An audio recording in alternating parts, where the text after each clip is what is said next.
Good evening, Watch Kansas. This is Representative David French, and I'm here with Dave Buehler, who is running for state representative for the 40th district.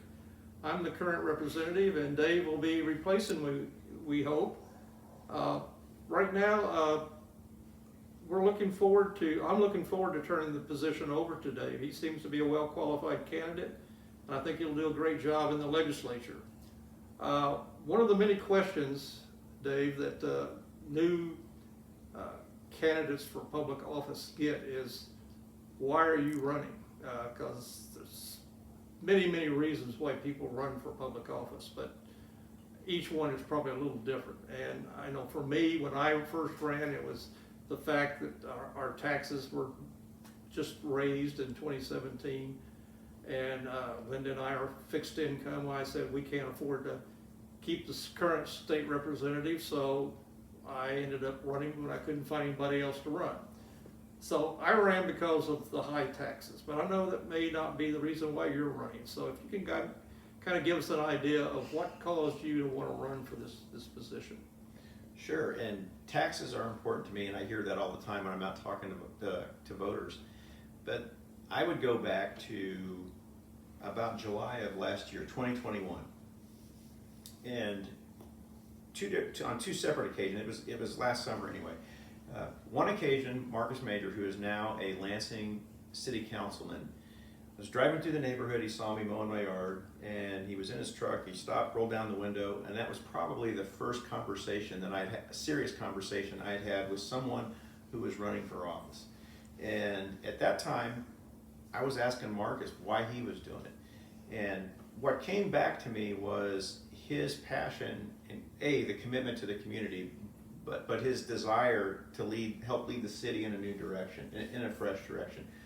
Not necessarily a condemnation about those who'd been there before, but that passion and commitment that he felt to use his skills in that regard. The second one was, again, last summer, two ladies rang my doorbell one day. Turned out they were Mary Wood and Amy Bauer-Covey, who were running for the Lansing School Board. And again, in years past, I would have, maybe had a 20 or 30-second conversation with the individuals, but I had a long discussion with both of them. They talked to me about the issues that were important to them in education, in our school system, about the role and the rights of the parent, the welfare of children, and their passion for getting in the race for school board. Quite frankly, they fired me up a little bit about, this is something at some point in my life I could do. It was not something that I had honestly put in my check off my list as soon as I retire. But when the opportunity presented itself, when you and I had a discussion, when you were contemplating not running again, and I looked at what's going on in our community, in our state, from inflation to energy to property taxes, all of those things combined, and I kind of reflect back on the conversations that I had with Marcus and Mary and Amy, it was, I've got the leadership skills to do this. Right. I just closed down my Navy career and had an opportunity to continue to use those leadership skills, and that's precisely why I'm doing it. It's not for the pay.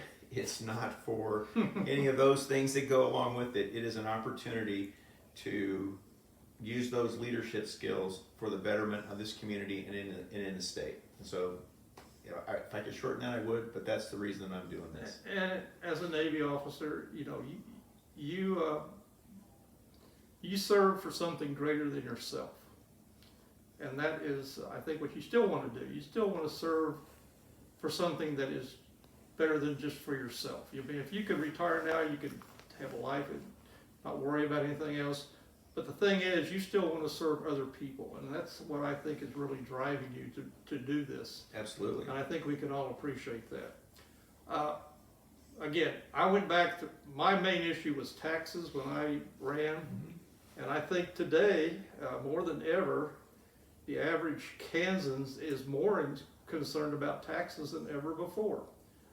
We are just being taxed to death, and we're losing people every day from the state because people just can't afford to live here anymore. Our sales taxes are outrageous. Property taxes seem to be going up not just a little bit every year, but 10, 15% a year. And somebody on fixed incomes like my wife and me, we just can't afford to live here anymore. So if you can just give us an idea of how you feel about how we can handle this issue of raising property taxes, or any of the taxes as far as that goes within our state, it is just becoming overwhelming for so many Kansans. It certainly is.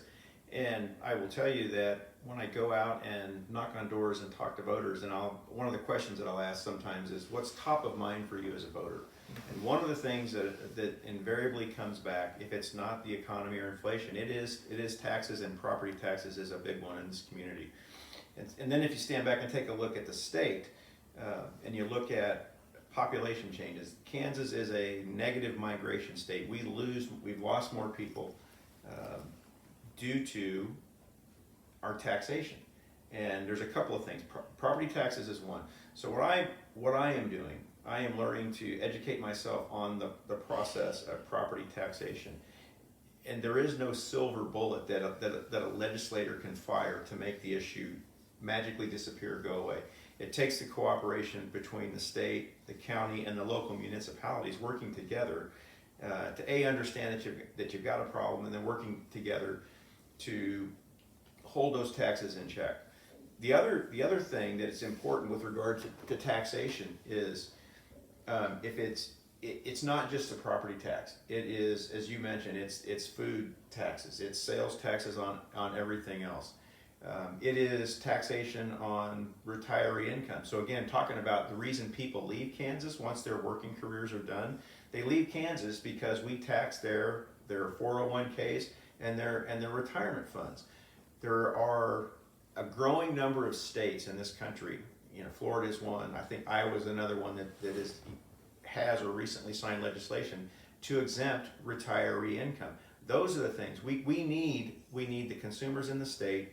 We need them here for our tax base, and we want them here. They brought their working experiences. They make our communities richer. We need to incent those individuals to stay here.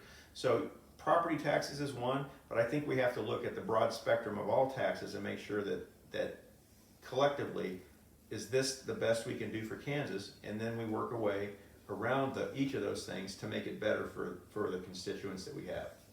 Yeah, my time in the legislature, I know we've done a lot, I think, to help with the tax situation. We've made the property tax process a lot more transparent, where those taxing entities have to now tell the taxpayer that they're going to get their taxes raised and how much and what for. Before, you just got a bill in the mail, and this is what you owe the city or the school board or whatever. So I think we've helped in that situation. We also this year passed the reduction of our food sales tax to down to zero. From the state perspective, in 3 years, starting in January of next year, it's going to be reduced by 2.5%, and then 2% the following year, 2% the year after that. And from the state perspective, that 6.5% will come off the sales tax for food. You're still going to have the county and cities taking their 3% or whatever, but it will be a major reduction in the consumer's sales tax. So we've made progress, but we still have a lot of progress to go in the legislature. So do you have any specific proposals right now that you would like to see this legislature work on your first 2 years? From a taxation standpoint, there needs to be a comprehensive review of expenditures. So when you look at where the money goes, whether it's education being the largest one in the state, Department of Agriculture, all of those entities that we spend money on, we have an obligation to the taxpayer to make sure that we understand where the money is going. If and when there is wasteful spending, we need to figure out ways to reduce spending or keep the expenditures in check.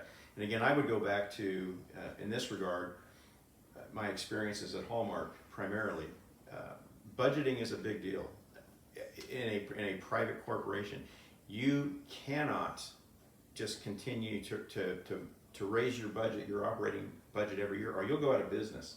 And in the state, we cannot just continue to raise our budget at the expense of the taxpayer. Or what will happen is precisely what is happening today. We are losing more people in the state than we're gaining from a population standpoint because of the tax policies. So I would say let's start with those known programs. Look at it on the expenditure side, and the other side of that is to some degree it's the regulations, the regulatory side of doing government and business, and then also any licensing fees. All of those things that create revenue for the state need to be addressed, and they need to be addressed with respect to the bigger pie of money that's actually going out and to conduct and fund the business for the state of Kansas.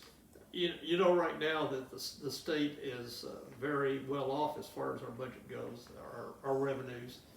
We have over $1 billion extra that we have, and people think that's great, except for the fact that where did that $1 billion come from? It came from taxpayers like you and me. So it's the state's doing real well, but you and I not so well. Our savings accounts and our budgets have been hit by the taxes that are being forced upon us by the government. So you're right. Anything the government gets, they're going to spend, and then after they spend it all, they're going to want more, and they'll come back to you and want more money. So it's very important, I think, that the legislature really focuses on trying to control government spending. Absolutely. And buying, going for just what the state really needs versus what some of the people in the state think we want, you know. Absolutely. So that's the way businesses work. Absolutely. I mean, that's the free market system. Is you have to have a balanced budget, and you have to, if you charge too much, you will go out of business. Absolutely. Absolutely. So I'm taking your thunder away from you, but anything more you want to say about taxes? No, I think it's one of those things we have to recognize that the voters expect us to be vigilant with their money. We all are contributors through the tax dollars that we pay, but every voter wants to know that whether it's tax dollars spent on education or any social programs, that those monies are used wisely. Right. So there is that responsibility that we, as whether it's a legislative body or just the state of Kansas, any money that's collected needs to be used wisely, and it needs to be used for the right priorities for the state. I guess that's what I would add to that. Very good, and I totally agree with you. So thank you again, Dave, for sharing your feelings and your thoughts about taxes in this state. I think that will be one of your priorities when you get to the House, to try to help us reduce those taxes on our taxpayers, because we want to keep Kansans here. Glad to do it. Thanks. Thank you.